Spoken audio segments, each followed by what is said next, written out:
Kiki, voilà, c'est fait. Le DBXL 2 V2 a reçu le kit de suspension Schwaben-Tech. Donc S-C-H-W-A-B-E-N, Tech. Il a une chaîne YouTube, c'est un allemand. Donc si tu ne te démerdes pas en allemand, bah, tant pis pour toi. Tu mets les sous-titres, ça devrait aller. Il a une boutique dans laquelle il vend des ventilos imprimés 3D, mais le gars il réfléchit. C'est pas juste une grosse merde à monter sur le moteur qu'ils font, où l'air passe pas. Non, non, tout est calculé pour un flot d'air maximum.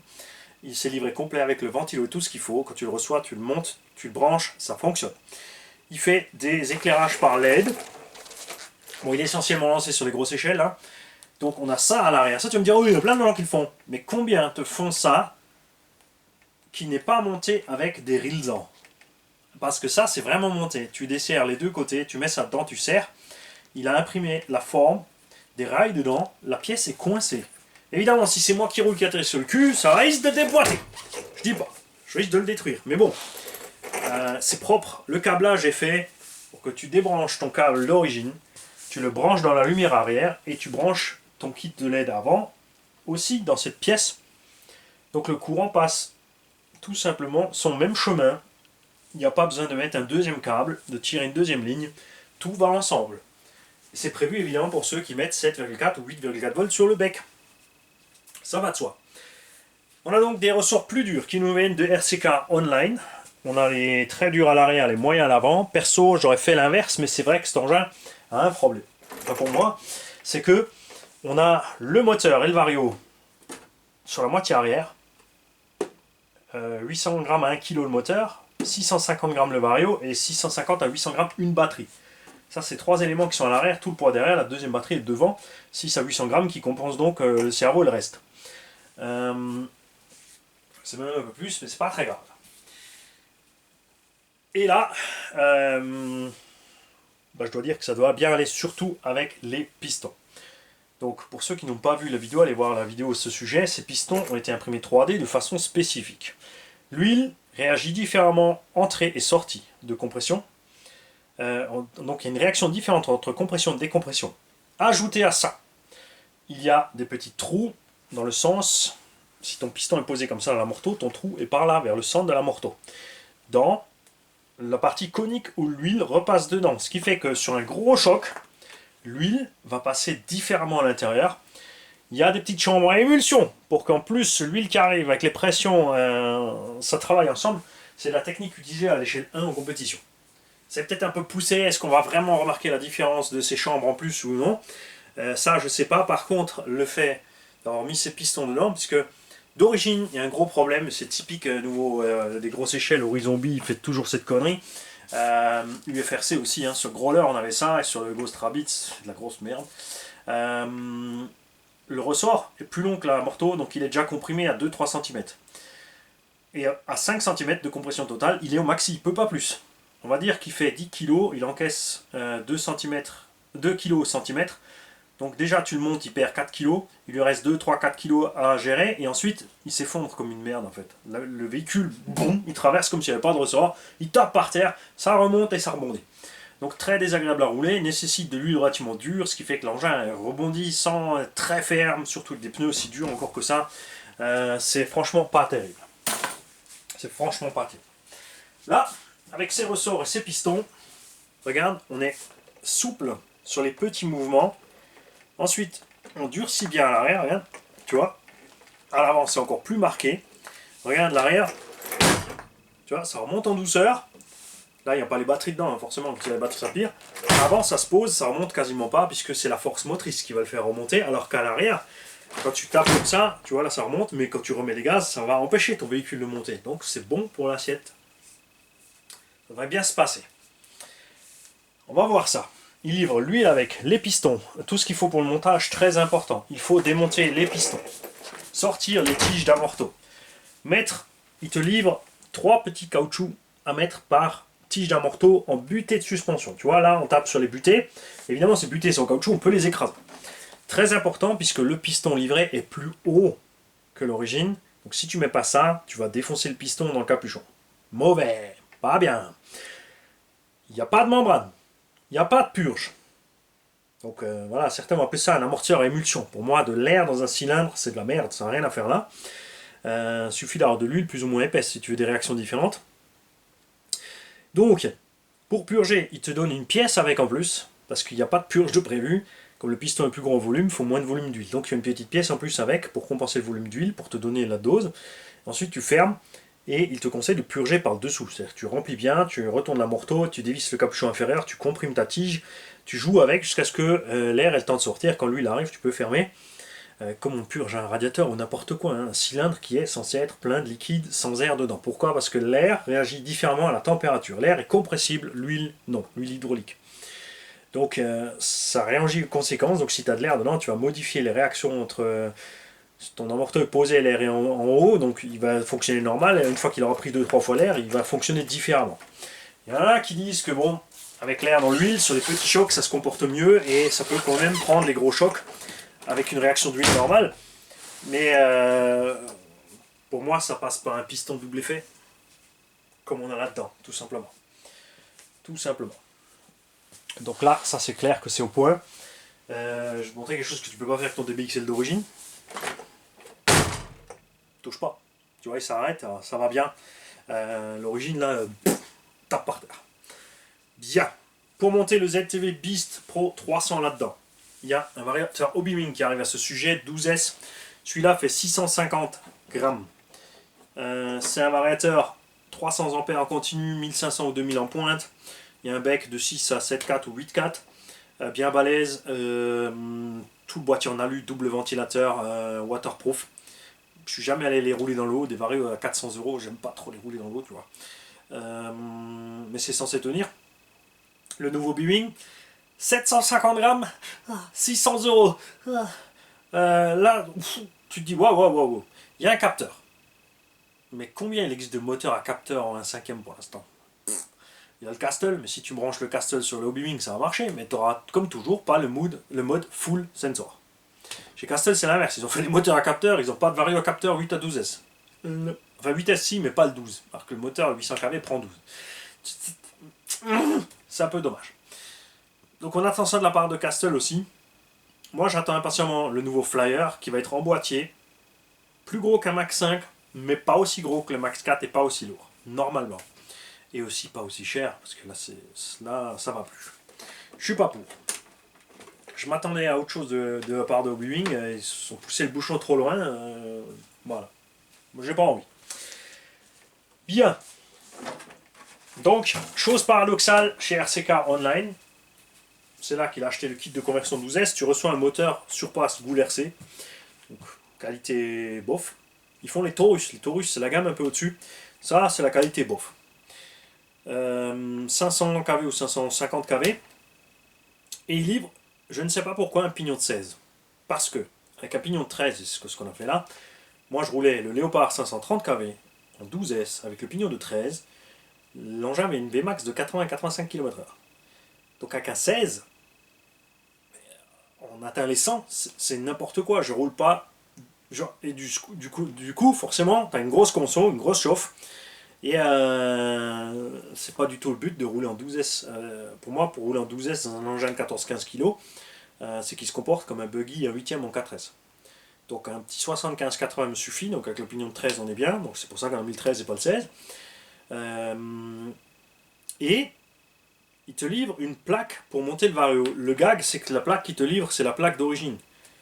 Et le vario ne monte pas sur la plaque d'origine, il est plus large, donc soit tu mets une cale qui rentre dans le creux d'origine pour que tu puisses monter le vario à plat dessus, donc il sera plus haut de 5 mm, ou tu fais comme moi, c'est-à-dire que moi j'ai meulé les 3-4 mm qui me manquent dans le coin ici pour poser le vario à plat dedans, parce que sinon il n'est pas à plat, ça sert à rien, ça tient zéro. Il te livre une sangle avec, mais la sangle elle prend le ventilo, ça j'aime pas, le ventilo là c'est en plastoc, ça lui bouffe l'arrivée d'air. J'ai préféré monter un réalisant devant derrière, donc ça l'empêche de bouger de ce sens, ça l'empêche de bouger de ce sens. Les réalisants ne sont jamais la pièce de montage essentielle. Là, c'est collé double face sur le plus gros possible la surface. Ce que je préfère, c'est des trucs vissés. Voilà, il n'y a pas la place, ça va pas. Et donc, on a rajouté un petit réalisant là et là sur le boîtier alu. Donc là, ça bouge plus, on peut lever la machine par le vario, tout va bien. Bouton off, il est collé au-dessus, comme ça, quand on ferme la trappe, on est dedans. L'autre connerie, c'est qu'ils sont livrés avec des prises EC8. Alors c'est bien EC8 pour les grosses puissances, mais où est l'anti-spark? Ce variateur n'a pas d'anti-spark. Quand tu branches, ça fait une méga étincelle et en 12S, je peux te dire que tu éclaires la pièce avec. Donc moi, j'utilise des XT150. Tu n'es pas obligé d'en mettre sur le moins. Tu coupes juste en plus et tu mets ta XT150 anti-spark. Là, il y a le début de la prise, il y a un anneau en caoutchouc et ensuite le reste de la prise. C'est là qu'est l'anti-spark. Tu peux évidemment aussi le monter sur le moins. Moi, j'aime bien le mettre sur le plus. Le moins, je laisse brancher en général. Je branche mes batteries. Et en tout dernier, je branche ça. Ça fait pas la moindre étincelle, pas le moindre clac ni rien. Et ça me plaît. Oui, je sais pas pourquoi ils te le livrent en EC8 et pas avec ça. Enfin, ils pourraient mettre ça et ensuite les EC8. Moi, j'ai mis ici les IC5 après parce que Sergio roule en IC5. Alors, on va lui mettre les 6S 6008 pour être en 12S. Il va être bien là-dedans. Et là, l'engin, comme dit, il n'ira pas plus vite que le 8. Mais l'autonomie, ça n'aura absolument rien à voir et la chauffe non plus. Ce que je reproche un peu avec ce système aussi, c'est que la place ventilo qui est quête. Moi j'ai presque envie de voir quelqu'un nous faire un support là pour monter ce variateur là. Bon après tu sacrifies le copilote, mais je m'en fous. Tant que j'ai le pilote c'est bon. On vire le copilote, on déplace la boîte radio et on met le vario ici. Comme ça en plus on avance le poids. Comme ça on aura un moteur et une batterie derrière, 800 grammes, 800 grammes. Et variateur et une batterie devant, 650, 700 avec la plaque de montage et tout et les 800 grammes de la batterie. On étalera un peu le poids de l'engin. Là il a quand même tout le poids à l'arrière l'engin. Pour ça aussi qu'on peut mettre des ressorts un peu plus soft des devant. Vous savez qu'en général, moi je roule avec une suspension plus dure à l'avant. Mais c'est parce que la plupart des engins comme ça que je roule en prairie sont beaucoup plus lourds du nez que du tulle. Sauf là. Là, il est plus dur du tulle. Donc j'ai pas encore essayé ces suspects, mais c'est déjà certain que ça va être beaucoup mieux que l'origine. Ça, c'est clair. FG a le même problème, hein, surtout sur les Marder et le Baja. Ils sont allés laisser les vieux amortos pourris d'il y a 20 ans. Et ils sont pourris, je suis désolé, il n'y a pas de débattement, ça amortit que dalle. C'est des planches à pain, tu es à 3 cm du sol, tu tapes tout le temps. C'est super désagréable. Alors sur le Léopard, le Funcross, ils se sont mis les amortos plus longs, mais ils manquent toujours de garde-sol et de débattement. Il faut vraiment que ça se bouge chez T2M, parce que l'Osi a fait des 1.5 entre le 5B, le 5S, 5T et le 5DB maintenant, enfin le DBXL, qui sont plus solides, mieux. Surtout la transmission FG en TT avec la couronne ouverte qui va toucher le cardan derrière. Si ton cardan, si ton triangle bouge sur un atterrissage, le cardan va taper la couronne de transmission. Alors on te dit, ah oui mais c'est normal, il faut mettre l'option alu. C'est pas censé toucher, même si c'est plastique, c'est flex, ça se déplace, on le sait, mais il faut faire quelque chose. Il faut changer l'étagement de transmission interne au niveau de CFG pour changer une couronne devant plus petite. Et tu vas rétablir l'étagement, mais par derrière. Bref, parce que ce que j'aime toujours chez FZ, c'est la courroie et le poids. 14 à 15 kg, un FG Funcross ou Léopard, c'est 10 à 11 kg. Et ça fait une énorme différence, vous l'avez vu sur le X-Max. Le DBXL 8S d'origine marche comme un X-Max, qui a un moteur plus petit. On aura la même autonomie, enfin on aura moins d'autonomie avec ça, parce qu'il est plus lourd, parce qu'il a un moteur plus gros pour arriver aux mêmes performances que le X-Max. Résultat, on cuit tout. Et c'est là que le 12S intervient. Là vraiment, le 12S, il est sympa à rouler. Vous pouvez acheter d'ailleurs maintenant chez Schwab Tech, ils vous préparent les véhicules entiers RTR. Forcément, c'est plus cher, mais tu payes la main d'œuvre, l'installation. Le mec, il te fait les pistons, il te met les ressorts, il te remplit les huiles, il te fait les diffs, il te met les LED dessus. Ça a un prix, c'est pas gratos. De toute façon, quand tu pars dans des échelles pareilles, 1500, 2000, 2500 euros, tous ceux qui sont habitués à un cinquième savent très bien que ça va vite. Il y a toujours les gens du loisir qui rêvent d'avoir un cinquième entre 800 et 1000 euros. Mais ça, c'est du rêve, puisque c'est le prix actuel des 1 huitième de toute façon. Un 5, calcule-toi un budget de 1500-2000 pour le démarrage. N'oublie pas l'entretien, quand tu vas casser, ça va être beaucoup plus cher. C'est comme ça, il te faut plus souvent des batteries, tu les uses plus vite, parce que tu as un gros moteur. C'est comme ça, sauf si tu montes TS, là ça peut aller. 16S, 20S, 24S, là ça peut être rigolo. Mais bon. Alors je vous parle, normalement les vidéos du Outcast 16S sont sorties déjà aussi sur les rampes. Enfin sur les rampes, sur juste des sauts de base. Je me suis régalé. Là, on retrouve la bête Outcast. Là, t'as vraiment l'impression de piloter le 1/8. Ça, c'est là, moi, Mani, il est content. Donc Mani va sortir les rampes et puis il va l'envoyer sur les grosses rampes. Je sais, il risque d'être moche après pour les 30 000, mais bon, c'est comme ça. Hein. On me dit, si tu veux pas gagner un truc, de toute façon, t'es pas obligé de jouer. Vu que c'est gratos, accessoirement. On va pas se plaindre, hein. Puis sinon, je vais offrir mes vieilles chaussures. Tous ceux qui ont des DBXL, dites-moi, vous roulez en 8, vous roulez en 12. Si vous roulez en 8 et vous êtes perplexe à propos du 12, ne le soyez pas. Je vous le promets. C'est une promesse, sérieusement. Mettez 530 kV, 500, entre 500 et 550 kV, que ce soit un Léopard, un Surpass, un Taurus. Mettez un Vario 12S, que ce soit un Flyer. Le Flyer, évidemment, l'avantage c'est le prix, 180 € le Flyer, il est beaucoup plus léger aussi. Ce sera peut-être un peu plus chiant à fixer, il faudra faire une autre plaque de fixation. Par contre, tu pourras le déplacer plus facilement vers l'avant si tu veux. N'oubliez pas l'anti-spark absolument aussi. Et vous allez voir que... Ah merde, il a raison le con. Eh oui, ça marche pareil, mais on est beaucoup plus souple. Et on ne sent plus le poids de la machine. En vitesse, dans un engin comme ça, tu sens le balourd. C'est comme dans le Outcast vitesse ou le Kraton vitesse. Bien sûr, il va à 65, 70. Bien sûr, tu mets un pignon plus gros, tu peux aller encore plus vite. Mais à part sucer tes lipos et puis pas avoir de... Genre quand tu pars...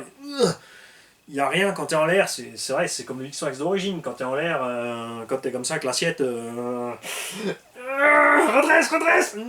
planté. Tu vois, il manque ce petit quelque chose. Là, ça va, il suffit de changer l'étagement. Mais dans un engin de 14-15 kg, ça ne va plus, ça ne suffit plus. Tu peux le faire, mais comme dit, tu vas tirer sur tes lipos. Passe en 12 et tu vas voir que tu vas te régaler, que ça va te coûter beaucoup moins cher en batterie à la fin. Même si au début, ça c'est sûr, il faut le Vario, les batteries 6S sont plus chères. Tu peux mettre 3x4S. Ça va aussi, selon les véhicules, tu peux rentrer 3x4S tranquille en 4S. Des batteries de compète pour la RC1 8ème qui sont géniales par rapport évidemment à ce qui se fait en 6S. Du coup, ça va génial. Moi, j'aime bien. Pour l'instant, j'ai laissé tomber les grosses échelles parce que c'est vrai que je suis très tenté de vous refaire un MCDR R5. D'abord en 12 hein, pour retrouver un peu les sensations et ensuite parce que les Vario Flyer que j'utilise ils vont jusqu'à 16S, enfin même jusqu'à 20, donc je peux rouler en 16S avec 4x5000 Gen 6 sans, je ne serais pas plus lourd qu'un 8S pour avoir la même autonomie, mais la différence de patata, la réactivité du véhicule, tu le retrouves dans un buggy un 8ème en 4S, c'est juste diabolique. Évidemment, il faut avoir la réaction qui suit, parce que quand tu te casses la gueule avec les 12-15 kg, c'est pas comme quand tu te casses la gueule avec les 3,5 kg d'un buggy de compète. Maintenant j'y vais, salut les gars!